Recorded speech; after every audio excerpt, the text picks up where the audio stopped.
So this is the RvR video. This is the bit where we're actually going to give you the data, the facts, the actual bits and pieces that you've been clawing for and waiting for. Josh promised them on his last podcast. Now they're going to arrive. Just to make sure that we get it right, Jeff's off busy making the game. I'm here for energy, excitement and drama, but he's here to tell you the details, to confirm all the things that you want to hear, that I want to hear. And the one I want to talk about is victory points. Absolutely.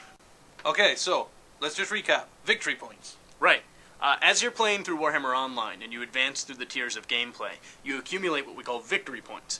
These points help your realm wrest control of zones away from your enemies. Controlling lower-tiered zones gives your realm an advantage in capturing the higher-tiered zones. We call that prior control. And everything leads up to siege and capture of your enemy's capital city. So these things are important. Very important. Okay, well, how do I get them? Well, pretty much anything you do earns victory points. But sort of in the broadest terms, there's the prior control and PvE, then there's instanced RvR in the form of scenarios, and there's open world RvR in the form of skirmishes and battlefield objectives. So there's 3 ways. Oh yeah, 3 ways. Okay, now just be careful, because when we get carried away with making changes, we often take away things I like. Okay. Now, one of the things I liked is that I could contribute to the campaign system by going off and doing the environment stuff, PvE. I mean, I was doing public quests and doing all the stuff that didn't involve me having to go out and get killed by 6-year-olds. Is that... Don't tell me you've changed that. No, we've left in the significant part of the victory point system that's drawn from all of the non-RvR or PvE content in the game. So things like public quests, things like going out and engaging in the really interesting quest components of the game. All the PvE content is still going to be a critical part of victory point collection and overall zone control. Okay, right. Now, so here's one of the problems I always had with the victory points. I never liked it. The objective system. What used to happen is I was always on my own. I'd be on an open field RvR, and everyone would be in scenarios, which are cool, which are good, which are great, but because they didn't count as much, I was on my own. There was no one there. What are you going to do about that? Well, the first thing that we're doing is we're actually going and we're refactoring the importance of open world RvR. In the past, scenarios counted for significantly more victory points. Tell me about it! Than anything else in the game.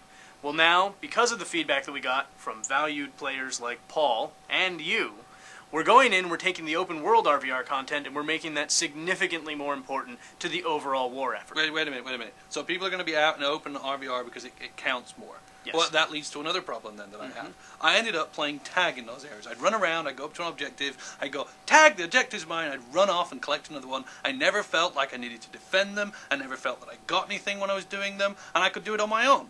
Are you going to get around to that? Well, the first thing that we're doing is we're bringing back something that we did in Dark Age of Camelot. We're bringing back keeps. So it's no longer going to be an undefended, unfortified position that a single player can just run in, tag, as you said, and take control of it and then move on to the next one. It's going to require effort, it's going to require a group, it's going to require significantly more fighting. We're really bringing the war back into open field RvR. So, keeps. Absolutely. Keeps, fortifications, stuff like that. It sounds cool, it's got to be cool. We've got to have great imageries behind us, and CJ will have done all his work. But I want to hear about them, I want to hear how great they are. So I'm going to run you through my basic idea. I'm in the beginning part of the game. Yep. I'm wandering off. I've now got a reason to do objectives, which is cool. I'm capturing objectives, which is cool. I'm not just going to see great big keeps right at the beginning. No. Early on, you're going to see initial fortifications. Walls, spikes coming up out of the ground. That's cool. Guards sort of patrolling around. Ooh, guards. There's going to be guards. Oh, yeah. And when I capture it, will it look like it belongs... Like if orcs capture stuff, will it look very orky? Oh, yeah. Basically, there's going to be a themed version of each of the keeps. So depending on who's taking control of it, you're going to be able to look at that keep and go, oh, well, that's obviously a keep that the elves have controlled versus the orcs. So when you're doing the keeps, you've got these guards. These guards are there so that, if nobody's there and they try to attack it, I get told? That's part of the reason, but one of the other reasons is we want to make sure that in the event that you have gone out, you've been part of a guild that's gone and taken over a keep. Oh, wait a minute. Guilds take keeps? Oh, yeah. Oh, okay, so it's like a guild mechanic. Well, that's cool. Your guild will be able to go out, take over a keep, hang your heraldry from the wall, and have that sort of be visible to the public. Bragging rights. Yeah, bragging rights. You have, as a guild, gone out and controlled this part of the world. But after you've gone and done all the work to do that, It shouldn't simply be a matter of people waiting until none of you are actually in the keep at the moment and then taking it back. That's so a the playing guards, tag thing I don't like. The guards will be there to guarantee that it takes effort, that it takes persistent fighting from an invading force to actually take over your keep. It also gives you the opportunity, in the event that you've gone out into the world to do something else, to get back to your keep and defend it if invaders arrive. Okay, let me give you one of those griefy things I don't like. There's 10 guys, they're in a keep. They've got their little guards. I've only got 10 guys to try and get them out. We're two equally matched. Surely I've got to have some way of getting into that keep. Is there anything going to help me?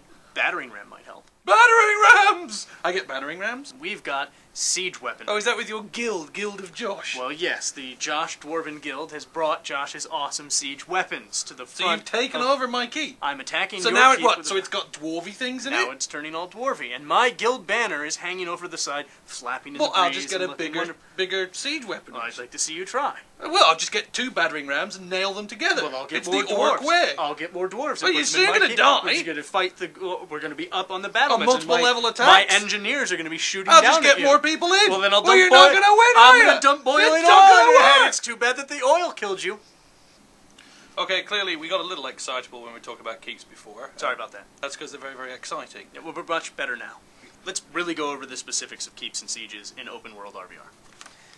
Keeps will be permanent structures placed in strategic locations around the RvR territories. Battlefield objectives will still be a part of open world RvR, and in some cases will even play a part in keep capture.